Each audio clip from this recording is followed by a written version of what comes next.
America इस्लाम के पीछे, परमाणु वाला इस्लाम के पीछे, बम वाला इस्लाम के पीछे, गाय वाला इस्लाम के पीछे, चाय वाला इस्लाम के पीछे। इस्लाम कल भी आगे था, आज भी आगे है, हमेशा आगे रहेगा। सारी दुनिया के लोग इस्लाम के पीछे पड़े हुए हैं, इस्लाम को दबाना चाहते हैं, इस्लाम को बदनाम करना चाहते हैं, किसी न किसी तरीके से इस्लाम को गिराना चाहते हैं। लेकिन इस्लाम ऐसा मजहब है कि लोग जितना दबाएंगे, जितना गिराएंगे, इस्लाम उतना ज्यादा आगे बढ़ेगा।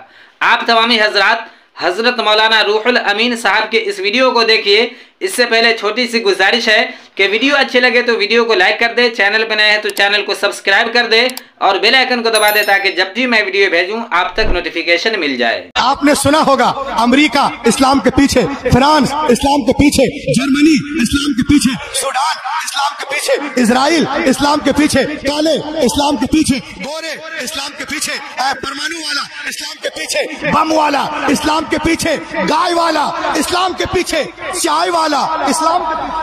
क्या बात है, हक है, अरे क्या बात है, अरे वाह। सब इस्लाम के पीछे पीछे पीछे पीछे पीछे, तो इस्लाम आगे के पीछे।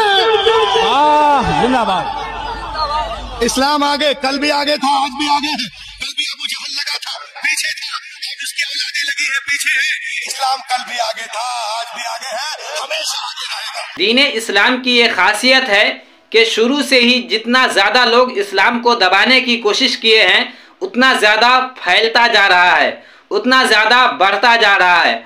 आप अगर गूगल पे सर्च भी करेंगे कि इस दुनिया में सबसे ज्यादा तेजी से फैलने वाला मजहब कौन है, तो आपको गूगल भी जवाब देगा कि सबसे तेजी से फैलने वाला मजहब अगर कोई है तो वो इस्लाम है। तो इस्लाम के पीछे पूरी दुनिया भी पड़ जाए फिर भी इस्लाम का कोई भी बाल बाका नहीं होने वाला है, इस्लाम पे कोई आंच नहीं आने वाला है, इस्लाम को कोई भी गिरा नहीं सकता, इस्लाम को कोई भी झुका नहीं सकता।